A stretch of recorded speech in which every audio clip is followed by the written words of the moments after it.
Olá, meu nome é Felipe e esse é o curso completo e gratuito de Direito do Consumidor. Nesse bloco eu continuarei falando sobre o princípio da informação que eu já havia começado no bloco anterior. E eu trouxe aqui vários julgados do STJ para exemplificar, tá, gente, a importância disso.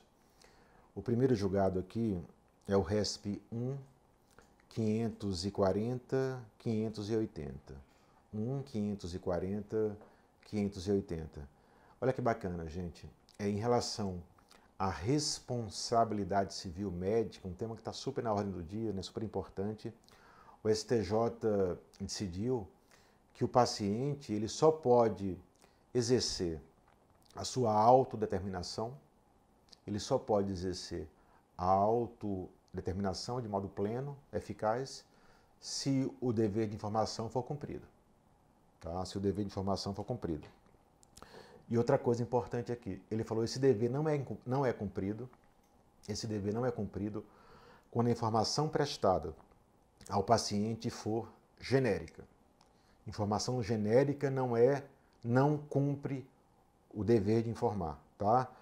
É fundamental que a informação seja, abre aspas, palavras do STJ, claramente individualizada, fecha aspas, tá? Claramente individualizada. Então, aqueles consentimentos que todos os médicos, clínicas, hospitais usam, aquele formulário padrão, tá, gente? Não cumpre a rigor as exigências atuais da jurisprudência. Outra coisa, né, gente, até filosoficamente falando, ou juridicamente mesmo, né, de modo mais amplo, na visão tradicional dos séculos passados, assim, o paciente ele não era visto propriamente como um sujeito, né, mas como objeto, né, dos serviços de saúde. Não como sujeito, mas como objeto. Isso mudou, está mudando, tá? Hoje, cada vez mais se fortalecem as esferas existenciais de autodeterminação, né? O testamento vital, né? As diretrizes antecipadas de vontade, né? Você escolhe isso antes para a sua vida no futuro. Isso é muito bacana, tá? Próximo julgado é o RESP 144, 840. 144, 840. Nesse julgado, o STJ entende que os planos de saúde têm a obrigação de informar individualmente aos segurados, a gente, né, sobre o descredenciamento de médicos e hospitais, tá? Então, terem que informar individualmente aos seus segurados que determinado médico ou hospital foi descredenciado. Para quê? Para não chegar àquela situação de surpresa, você chega lá, pior se for uma situação de urgência, e é informado que aquele hospital não atende mais, por exemplo, tá? Então, aliás, nesse julgado, olha que bacana, o STJ frisa que os planos de saúde têm o dever de cumprir, abre aspas, uma boa-fé qualificada. Uma boa-fé qualificada. E sabe o que é uma boa-fé qualificada, segundo palavras do próprio STJ nesse julgado? Uma boa-fé que pressupõe os deveres de informação. Fecha aspas. Uma boa-fé que pressupõe os deveres de informação. Tá? Próximo julgado, gente, o RESP 1469087. 1469087. O STJ decidiu que o cancelamento de voos sem razões técnicas ou de segurança perfaz prática abusiva, tá? É um exemplo de uma prática abusiva. E quando tais cancelamentos ocorrerem, o consumidor tem o direito de ser informado por escrito e de modo justificado, e haverá descumprimento do direito à informação quando isso não ocorrer. Aliás, outro julgado interessante do STJ, um pouco mais antigo, é o seguinte: ele considerou que era prática abusiva aquela prática muito comum, né, das companhias aéreas. Digamos, você compra uma passagem de ida e volta. Você não aparece na ida, o no-show, a companhia aérea automaticamente cancela a volta. Isso não pode, tá? Isso é prática abusiva. Você pode ir outro dia por outra companhia aérea, pode ir de ônibus, de carro, entendeu? Então eles não podem cancelar a volta de modo automático caso você não apareça na ida, tá? Isso, de 2018 para cá, isso é considerado uma prática abusiva, ok? Seguindo outro julgado, esse foi muito comentado na época, é o RESP 866-636. 866-636. É o célebre caso do anticoncepcional microvilar, né? As pílulas de farinha. Como é que é o caso? O laboratório estava testando uma nova máquina de envelopar os comprimidos e colocaram lá comprimidos iguaizinhos aos originais, só que eram placebos, isto é, não continham um princípio ativo da contracepção. E tá, não se sabe como, gente, mas esses placebos foram parar no mercado, foram vendidos para farmácias. Supõe-se que foi um funcionário que roubou, eram iguaizinhos aos originais e vendeu, entendeu? Não importa como foi.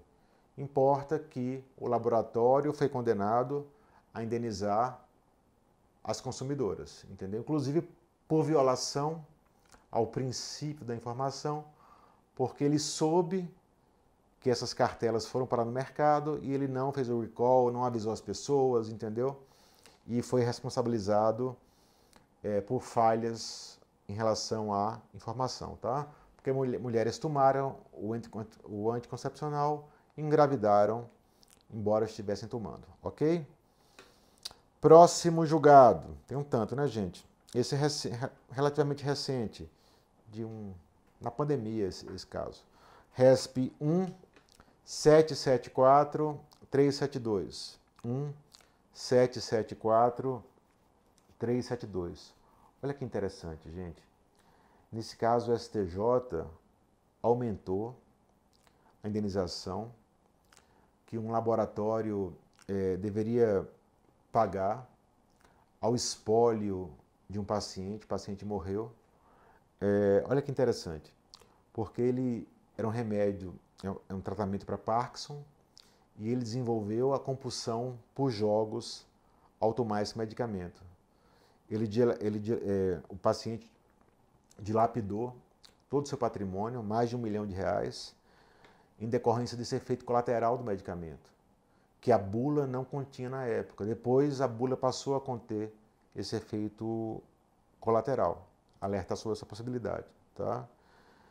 E nesse julgado, o STJ ressaltou que, no caso dos medicamentos, né, o fabricante tem o dever de informar sobre o risco inerente ao seu uso, tá? Na linha do que nós vimos lá, né, no artigo 9º do CDC, ok?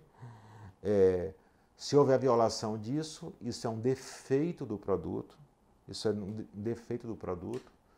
e gera a responsabilidade objetiva do fornecedor, tá? Esse julgado é muito bacana. Foi nesse julgado também que o STJ falou que a teoria do risco do desenvolvimento não é excludente de responsabilidade civil no Brasil, tá? Eu voltarei a esse tema na aula sobre as excludentes de responsabilidade civil no CDC, ok? Nono julgado, é aquela súmula, tá, gente? É a súmula 595. O que é que ela fala do STJ? O que é que ela fala? Que as instituições de ensino superior respondem sem culpa, isto é, objetivamente, pelos danos suportados pelo aluno consumidor que realiza um curso e esse curso não é reconhecido pelo Ministério da Educação.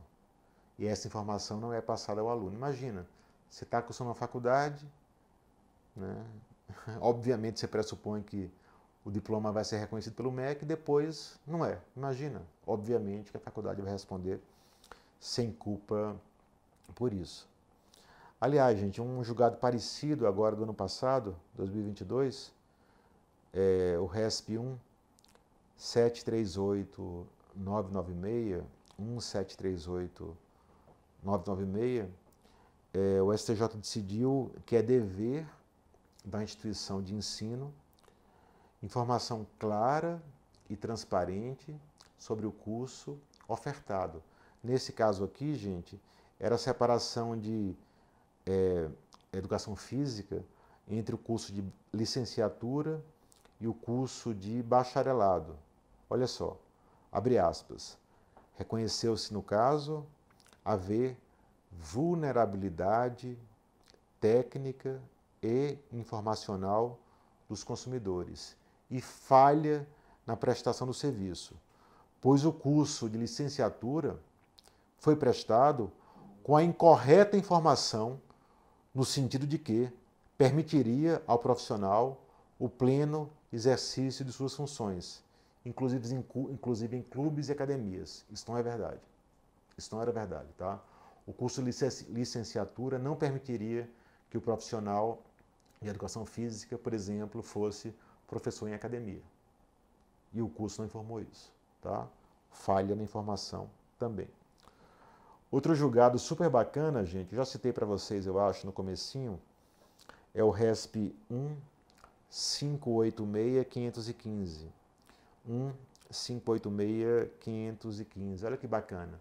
Nesse caso, o STJ condenou por danos morais coletivos uma empresa que vendia sardinha enlatada com um peso diferente do informado na embalagem, tá? Com um peso diferente do informado na embalagem. Lembrando que nesse julgado foi um daqueles que o STJ claramente disse que o dano moral coletivo cumpre 3 funções.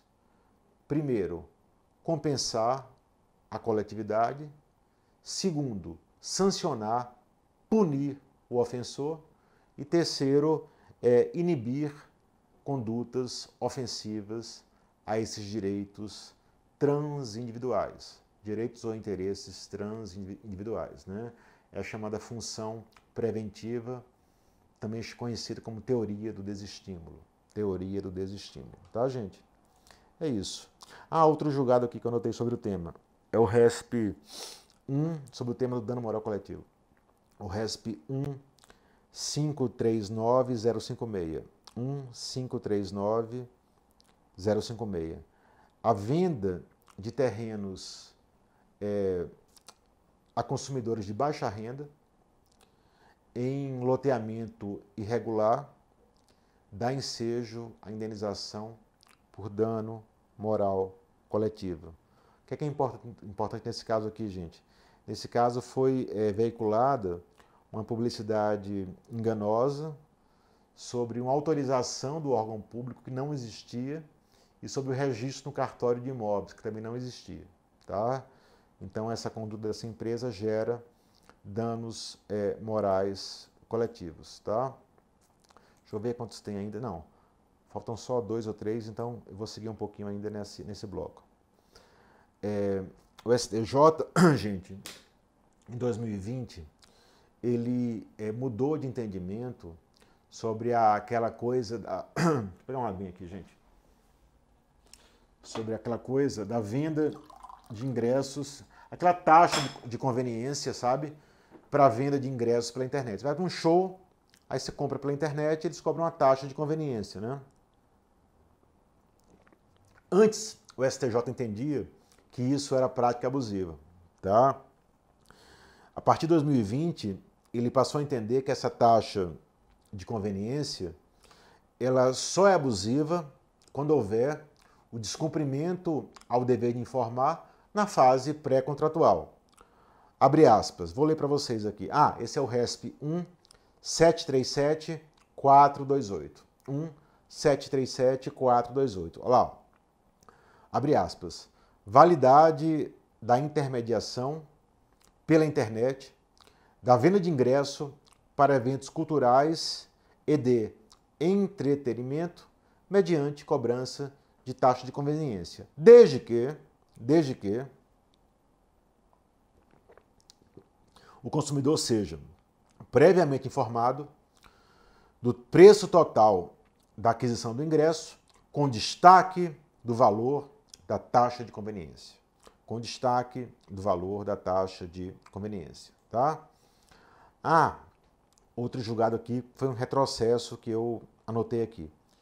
O RESP 1602678. 1602678. Nesse julgado, gente, aquelas letrinhas minúsculas que a gente vê na publicidade, na TV, passa lá um segundo e tal, né?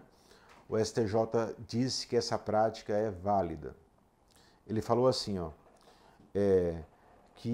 porque é o seguinte, gente, o CDC, no artigo 54, parágrafo 3º, 54, parágrafo 3º, ele estabelece a fonte mínima, o tamanho da fonte 12, em contratos de consumo, esse tamanho mínimo. E o STJ, nesse julgado que eu citei, falou, olha, esse contexto do contrato não é aplicável ao contexto das práticas publicitárias, das ofertas publicitárias. Então, nas práticas publicitárias, vale letras minúsculas. Não sei se isso foi uma decisão correta, mas é importante que você saiba, tá? Bom, gente, meu tempo acabou. Eu só quero dar uma palavra final sobre os influenciadores digitais e os deveres de informação, né? Algo super comum hoje na vida diária de todo mundo, sobretudo as gerações mais novas, são os influenciadores digitais.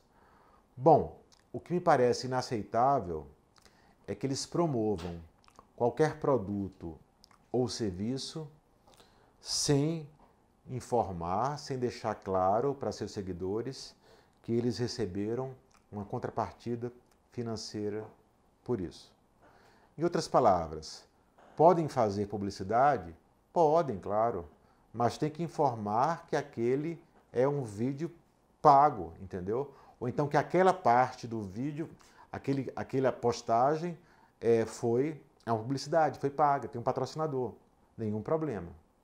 O que não pode é ele usar o produto ou serviço como se fosse dele, da vida pessoal dele, que ele adora aquele produto, que é tudo de bom para ele, tá? Sem deixar claro isso. Lembrando que o público deles, muitas vezes, é vulnerável e até hiper vulnerável, né? Hoje as crianças, desde muito cedinho, têm acesso ao YouTube, por exemplo, né? Assim, amplamente, né? Virou o que era televisão para a minha geração lá atrás, por exemplo, quando eu era criança, né? Mudou, a gente sabe que mudou, né? Então, só para fechar isso, pessoal, agora em dezembro de 2022, um grupo de investidores dos Estados Unidos propôs uma ação coletiva contra várias celebridades, entre elas Neymar, tá lá, e a Madonna também. Por quê? Porque eles promoveram um NFT, um token não fungível, né? Promoveram um NFT sem revelar que tinham recebido por essa promoção, tá? Então tem que revelar. Se não revelarem, eles podem, o influenciador digital pode ser solidariamente responsável pelos danos que o produto ou serviço venha a causar, tá? Eu fico por aqui e no próximo encontro falaremos sobre o princípio da segurança, que também é super importante nas relações de consumo. Muito obrigado, você que me acompanha, que me apoia, que está comigo aqui. Eu quero saber a sua opinião nos comentários, críticas, sugestões, tá? Obrigado e até a próxima.